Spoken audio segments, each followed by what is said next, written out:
Good morning everyone. Today I am going to dictate you transcription number 27 part 1 from Kailash Chandra magazine volume 2. Speed will be 80 to 100 word per minute. So let's start. Mr. Vice Chairman, sir, I rise to support the Plantations Labor Amendment Bill brought up by the government for our consideration. Sir, the sad plight of millions of toiling people who sweat on various plantations in the country to earn valuable foreign exchange for us is really too much to be expressed in words. These workers live and work in most inhumane and pitiable conditions. These plantations include tea, coffee, cinchona, rubber, etc. And as we know, tea alone is one of the major foreign exchange earners of our country. But, sir, it is indeed most regrettable that, notwithstanding a lapse of 62 years since our independence, these workers who earn crores and crores of rupees by way of foreign exchange have to live in most miserable conditions.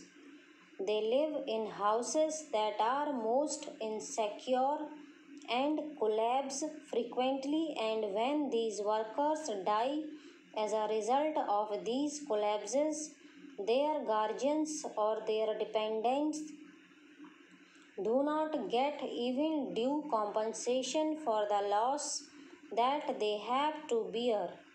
Unhygienic living in distant and far-flung areas, compounded with lack of medical and educational facilities, make their life utterly miserable. These plantation workers have to live in abject poverty like slaves of their employers.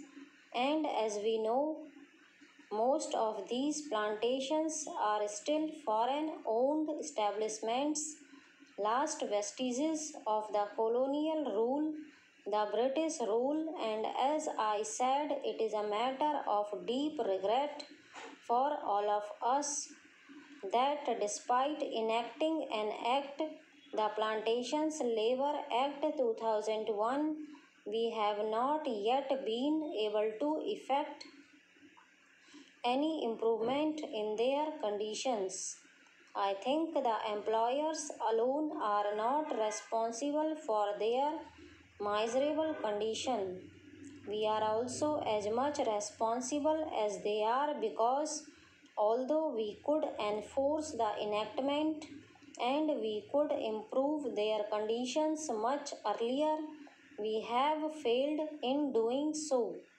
Sir, on the 9th May 2003, this House, the Rajya Sabha, decided that a joint committee should be appointed to look into the desired amendment and put up a draft as early as possible for our consideration.